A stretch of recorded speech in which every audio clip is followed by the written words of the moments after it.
Manfaat burung dalam kehidupan. Salah satu makhluk hidup yang begitu dekat dengan kehidupan kita ialah burung. Hampir seluruh permukaan bumi, mulai dari sekitar rumah, hutan belantara, samudra, hingga daerah kutub bisa kita jumpai. Selain hidup di alam liar, terdapat juga burung yang dipelihara oleh manusia yang bertujuan untuk dibudidaya atau diambil telurnya ataupun sekedar untuk didengar kicauan merdunya. Bila kita tarik lebih jauh, rasanya terlalu kecil manfaat burung bagi kehidupan manusia jikalau sebatas hewan peliharaan. Sebagai bagian dari ekosistem, peran burung tentu jauh lebih besar bahkan bisa dianggap vital. Jenis burung di negara kita begitu beragam, bahkan tiap tahun jumlahnya terus bertambah. Dengan begitu, kekayaan jenis burung secara sadar akan kita jaga supaya lestari. Burung juga memiliki andil sebagai bagian dari lingkungan hayati yang bermanfaat bagi kehidupan manusia atau dikenal sebagai ekosistem service. Burung berjasa bagi manusia dilihat dari dua posisi, yaitu sebagai objek dan subjek. Sebagai objek, burung bermanfaat secara langsung bagi manusia, di mana memiliki dua jasa yaitu culture service dan provisioning service. Di sisi lain, burung sebagai subjek berperan sebagai aktor ekologi juga memiliki dua jasa yaitu regulating service dan supporting service. Baik secara langsung maupun tidak langsung, kedua jasa itu bermakna penting bagi kita.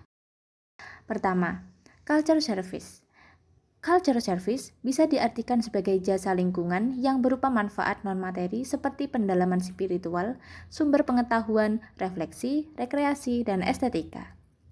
Sedangkan, apa hubungan culture service dengan burung? Nah, sebagian besar negara ataupun instansi menggunakan burung sebagai lambang atau simbol inspirasi. Sama halnya dengan negara kita, elang Jawa atau Nisaitus bartelsi digunakan sebagai lambang negara, yaitu Garuda Pancasila. Selain itu, burung dapat dijadikan sebagai objek wisata pengamatan burung atau sering disebut aviatourism. Di Amerika Serikat, aviatourism menyumbang 76 miliar US dollar pada tahun 2016. Dengan konsep ekowisata, aviatourism juga mendorong pengembangan komunitas lokal dan konservasi burung seperti yang dilakukan oleh Afrika Selatan. Tentu, hal ini bisa menjadi peluang bagi Indonesia mengingat kekayaan jenis burung menempati urutan keempat di dunia. Dengan begitu, pemanfaatan ekonomi burung tidak hanya berputar di perdagangan dan pemeliharaan saja. Kedua, provisioning service. Provisioning service bisa dijelaskan sebagai jasa lingkungan yang manfaatnya berupa materi fisik seperti air bersih, bahan pangan, sandang, papan, bahan bakar, dan lain-lain. Sebagai salah satu sumber daya hayati, sudah jelas burung memiliki jasa lingkungan ini.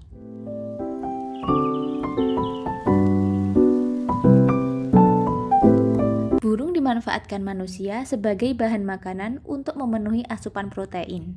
Misalnya, burung dara, ayam, telur puyuh, dan lain-lain.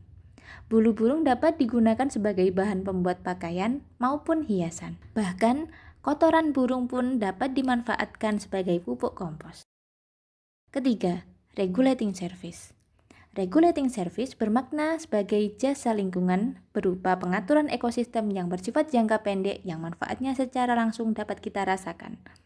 Seperti pengaturan air, iklim, udara, penyerbukan, pengendalian hama, dan lain-lain. Burung pemakan buah atau frugivora seperti rangkong dikenal sebagai petani hutan.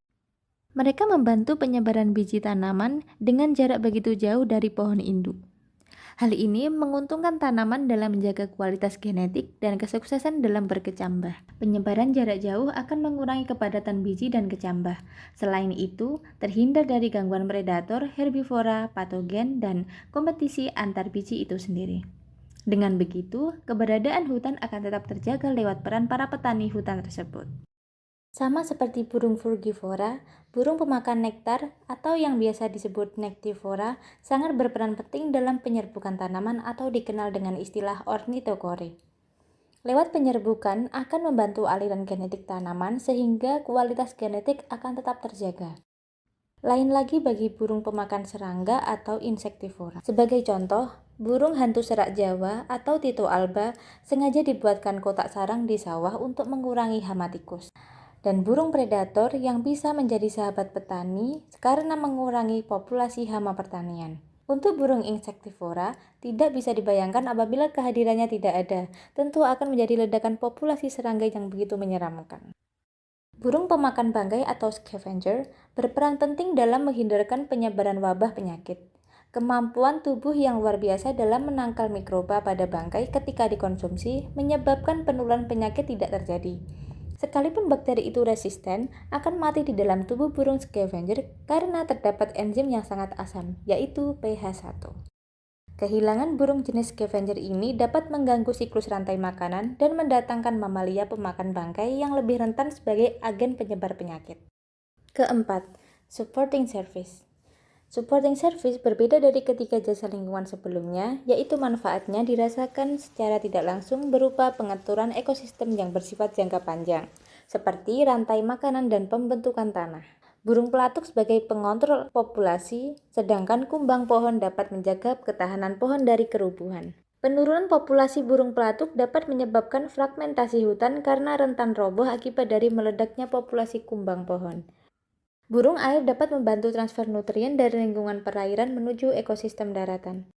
Feses dari burung air dapat membawa jutaan ton fosfor dan nitrogen ke daratan sehingga memperkaya kesuburan tanah. Paling vital, burung sebagai bagian dari ekosistem menempati hampir seluruh level piramida makanan, mulai dari konsumen pertama, konsumen puncak, sampai scavenger. Dengan begitu, bisa dikatakan keseimbangan rantai makanan sangat dipengaruhi oleh kehadiran burung dalam suatu ekosistem. Setelah mengetahui peran burung yang begitu kompleks, seharusnya kita lekas sadar agar lebih bijak terhadap keberadaan burung. Kapan menempatkan burung sebagai objek ataupun sebagai subjek haruslah berimbang. Sudah saatnya kita bersama-sama menjaga burung dari kepunahan.